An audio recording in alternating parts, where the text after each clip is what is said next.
Hello, everybody. Welcome to Friday. S&P 500 was up almost zero point 0.9 today, making for a really good week. And clean energy did really well today. 9 weeks ago, I talked about all of the positive things that I saw that could make the market go higher. And I'd like to go over a list that I made again now, because I think the news continues to focus on the negative, and there are some very possible things that could happen to the downside, but you can find those very easily. But I don't know that this list is in front of people enough. And so, the 200-day, the 50-day, the 20-day, and the 10-day moving average on the S&P 500 are all going up. And the price is above all those. That is great momentum.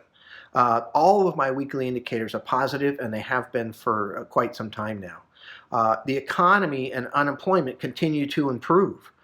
Analysts expect the S&P 500 earnings for 2021, next year, to be higher than 2019, which was an all-time record, and they expect 2022 to be even higher than 2021.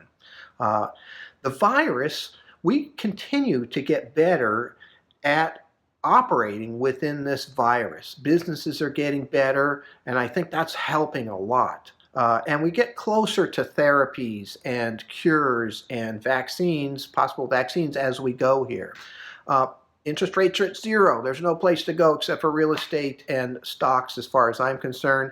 New stimulus package is possible. Big news this week, really. They're still working on it. Federal Reserve said they'd do anything to help the economy and the markets. That's still one of the biggest pieces of news out there.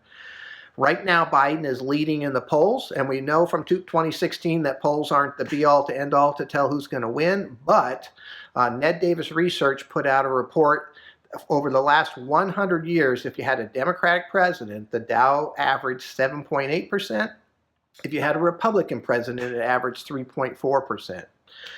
Clean energy is going through the roof, and China just announced that they are going to try to become carbon neutral by 2060. They're one of the bigger offenders in this area, so they're going to have to come a long ways, which means massive expenditures into clean energy, which is great for us because we have a lot of that right now. The Americans saved $1.1 trillion more than average since the pandemic started, and we have trillions of dollars still in money markets. This could be a really good Christmas season as far as that goes.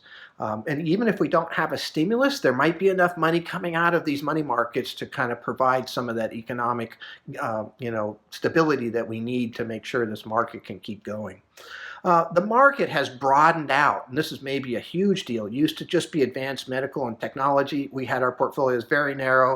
It was the only place to go. And now we've been able to move out and very successfully into home construction and home improvements, consumer discretionary, smart mobility, pet care, and of course, clean energy.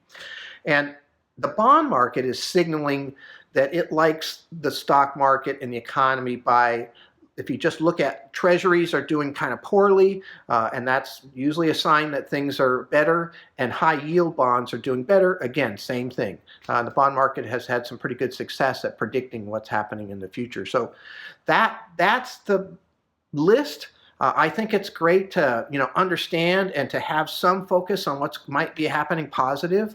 And let's see what happens next week. This is a really interesting time frame right now. Thank you for listening.